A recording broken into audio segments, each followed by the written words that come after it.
Sushant Singh Rajput case से जुड़ी हुई बड़ी खबर के साथ आगे बढ़ रहे हैं। सिद्धार्थ और दीपेश सरकारी गवाह बन सकते हैं। जी हां, सिद्धार्थ पिठानी सरकारी गवाह बनने के लिए तैयार हैं। ये सूत्रों के हवाले से खबर मिल रही है। कल सीबीआई ने पिठानी से अलग से पूछताछ की थी। पिठानी से सीबीआई आज फिर से सवाल जवाब करने वाली है। सिद्धार्थ पिठानी की भूमिका आपको पता है, उन लोगों में से मौजूद जो उस वक्त वहां पर थे जब सुशांत सिंह राजपूत की मौत हुई थी, और इसीलिए सुशांत सिंह राजपूत केस में सिद्धार्थ पिठानी के बयान बहुत महत्वपूर्ण हैं और अब वो बन सकते हैं सरकारी गवाह।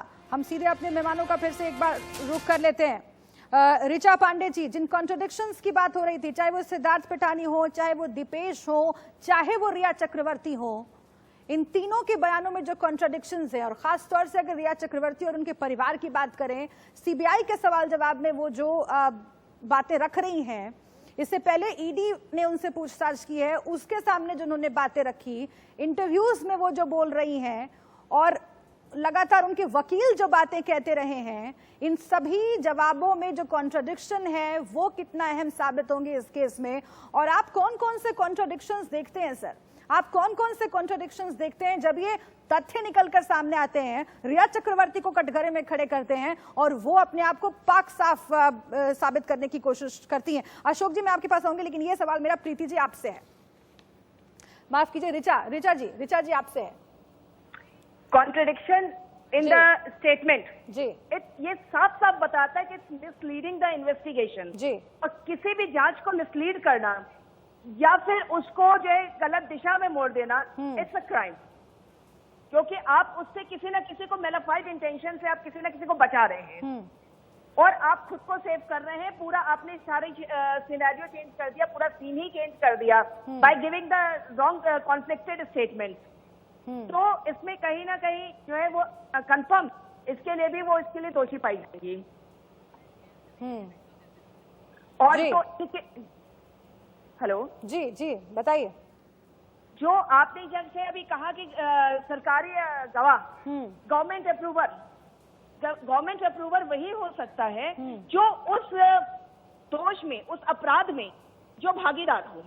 जैसे सिद्धार्थ पिठानी की बात हम करते हैं, ही इज वेरी इंपॉर्टेंट, क्योंकि उसी ने कहा था कि मैंने उसकी बॉडी को ऊपर से नीचे उतारा, करेक्ट? तो इसलिए वो सबसे ज्यादा इंपॉर्टेंट है। उसने जो है लॉ को देखने नहीं दिया। ठीक है, मैं आती हूँ आपके पास लौट कर, लेकिन प्रीति का हम सीधा रुख कर लेते हैं। प्रीति सोमपुरा हमारे साथ जुड़ी हुई लगातार डीआरडीओ गेस्ट हाउस से। प्रीति, वहां पर आप क्या हलचल देख रही हैं? देखिए, अब से कुछ ही देर में जो है रिया चक्रवर्ती अपने घर से आएगी, निकलेगी और यहीं पर जो है डीआरडीओ गेस्ट हाउस में जो है उसकी पूछताछ होने वाली। डीआरडीओ गेस्ट हाउस की एक्सक्लूसिव तस्वीर जो है हम आपको दिखाते हैं। यहाँ पर जो है सीबीआई के अधिकारी जो है पहुँच चुके हैं और अब से कुछ ही देर में जो है रिया चक्रवर्ती, शौविक चक्रवर्ती, इसके अलावा दीपेश, नीरज और सिद्धार्थ पिठानी की भी पूछताछ होगी। इसी बीच में एक बड़ी खबर जो है कल भी हमने अपने दर्शकों को बताई थी कि सिद्धार्थ पिठानी और दीपेश सावंत, ये दोनों जो है सरकारी गवाह बनने के लिए तैयार हो गए हैं। न सिर्फ इतना ही, बल्कि आज जो रिया चक्रवर्ती से पूछताछ होनी है वो उसके फाइनेंशियल ट्रांजैक्शन को लेकर होगी। कल जो पूछताछ हुई थी वो जो है सुशांत और उसके बीच के रिश्तों के लेकर हुई थी। ठीक है, बने रहेगा हमारे साथ प्रीति, और वहां पर हलचल लगातार बढ़ती जाएगी क्योंकि 11 बजे का वक्त है, 10:35 के करीब वक्त हो रहा है और अब से कुछ देर में यानी कि 11 बजे ये पूछताछ रिया चक्रवर्ती से फिर से एक बार आज शुरू होगी। आप प्रीति डीआरडीओ गेस्ट हाउस की तस्वीरें हमें दिखा रही है, वहां पर हलचलों पर निगाहें रखिएगा। मैं आऊंगी आपके पास, लेकिन अशोक सारोगी जी का मैं फिर से एक बार रुख कर लेती हूँ। अशोक जी, जिन कॉन्ट्रडिक्शंस की बात हो रही थी उन पर आप भी अपनी राय जरूर रखिए, क्योंकि वो कॉन्ट्रडिक्शंस कितनी मुसीबत और इन आरोपियों के लिए खड़ी कर सकते हैं, और चूंकि रिया आरोपी नंबर 1 है, उनके लिए कितनी मुसीबत खड़ी कर सकते हैं। और एक और मेरा सवाल यह है कि सिद्धार्थ पिठानी अब चूंकि सरकारी गवाह बनना चाहते हैं, दीपेश भी सरकारी गवाह बनना चाहते हैं, इसका इस केस पर क्या असर पड़ेगा? क्या कहता है आपका अनुभव, आपकी जानकारी? ऐसा अगर वो दोनों अप्रूवर बन जाते हैं जी, और दोनों क्राइम में इक्वली इन्वॉल्व हैं, तो डेफिनेटली उनके स्टेटमेंट जो हैं वो हर एक एक्यूज के अगेंस्ट में यूज किए जाते हैं। और उनके अगर अप्रूवर बन जाने से काफी कुछ सबूत जो है जिनके हाथ जो अभी तक नहीं लगे वो लग जाएंगे, तो इससे वो करीब पूरा ही केस जो है सॉल्व हो जाता है। और जहाँ तक कॉन्ट्राडिक्शन का सवाल है, अगर 3 जन को बैठाया गया और आपस में कॉन्ट्राडिक्शन है, तो पुलिस की या सीबीआई की सबसे पहले ड्यूटी है कि जिसमें उनके बॉडी लैंग्वेज से लगता है कि जो सबसे ज्यादा झूठ बोल रहा है उसको पहले जो है अरेस्ट किया जाए और उससे सारी डिटेल ली जाए, और फिर बाद में जब वो कस्टडी में होता है तो बाकी 2 लोगों को बुला के फिर से उनसे जो है आपस में कन्फ्रंटेशन कराया जाए और सबूतों के साथ कराया जाए, तो ऑटोमेटिक जो है पूरा केस सॉल्व हो जाता है। तो कॉन्ट्राडिक्शन आना भी एक बहुत अच्छी बात है सीबीआई के लिए, ताकि वो किसी न किसी को एक अरेस्ट करके पूरा डिटेल निकाल सकती है उससे और पूरा केस सॉल्व हो सकता है। कॉन्ट्राडिक्शन अगर ऐसे ही रह जाते हैं, आप कौन से कॉन्ट्रडिक्शन देख रहे हैं सर? आप कौन से कॉन्ट्रडिक्शंस देख रहे हैं? अभी तक जो सीबीआई की मालूमात में चीजें निकलकर सामने आई हैं और जो बयान यहाँ वहाँ इन लोगों की तरफ से दिए जा रहे हैं, आप कौन कौन से कॉन्ट्रडिक्शन देख रहे हैं? जल्दी से जवाब दीजिएगा, फिर मैं सुनील शुक्ला के पास जाऊंगी। देखिए, कॉन्ट्राडिक्शन में शुरू से जब स्टार्ट हुई कहानी, तो जो कंप्लेंट हुई थी वो पैसे के लिए हुई थी, फिर उसके बाद में आत्महत्या, फिर उसके बाद में हत्या। जो लोग वहाँ हाजिर थे उनका जवाब भी जो है बिल्कुल, कोई बोल रहा है कि बॉडी मैंने उतारी, कोई कह रहा है कि अंदर से लॉक था, कोई कह रहा है कि सुशांत कभी लॉक ही नहीं करता था। और इन लोगों के अलावा वहाँ पे 2 लोग और थे जिनको अभी तक इन्होंने नहीं बुलाया है। एक आयुष शर्मा है और एक आनंदी है। ये दोनों भी जो है वहाँ पे बिल्कुल सुशांत के बहुत क्लोज थे और उनके साथ ही होते थे, और पता नहीं इन दोनों को क्यों नहीं इंट्रोगेट किया गया।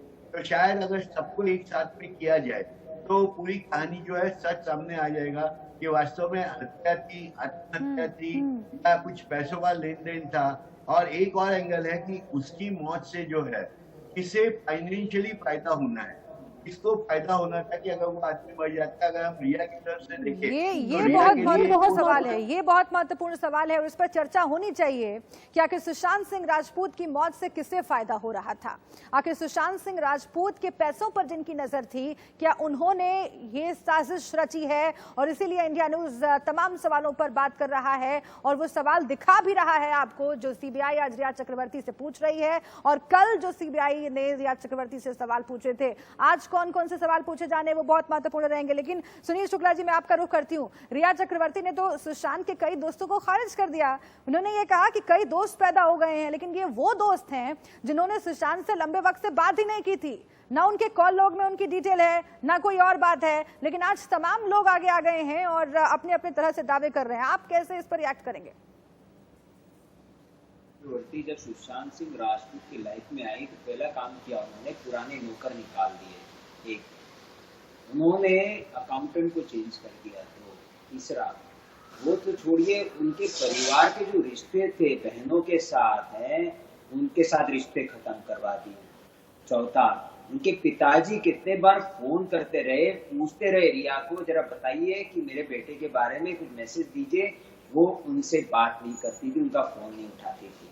तो ये सब एक सोची समझी उनकी साजिश है कि पहले बार सुशांत को सबसे अलग कर दो, अकेला कर दो। अकेला करके दवाई के नाम पे अपने पिताजी जो उनके प्रिस्क्राइब करते थे, वो दवाई के नाम पे आप उनको ड्रग्स पिला रही थी और इस तरह कर रही थी कि उनका करियर नष्ट हो। और बीच बीच में तो आप पैसे निकालते जा रहे हो उनके अकाउंट से। आपका जिम का खर्चा, आपके ट्रेनर का खर्चा कौन कर रहा था? शौविक कर रहा था क्या? सुशांत कर रहा था। आप लोग यूरोप टूर पे गए, आप तो गए, ठीक है, आप गर्लफ्रेंड की गई, आपने साथ में आपके बैग ले गए। ठीक है, यूरोप ट्रिप को लेकर के भी तमाम सवाल हैं और इन सवालों पर भी हम बातचीत करेंगे आगे। एक छोटे से ब्रेक का वक्त हो गया है, एक ब्रेक के लिए रुकते हैं। आपसे कुछ देर में रिया चक्रवर्ती से फिर से एक बार सीबीआई की पूछताछ शुरू होगी।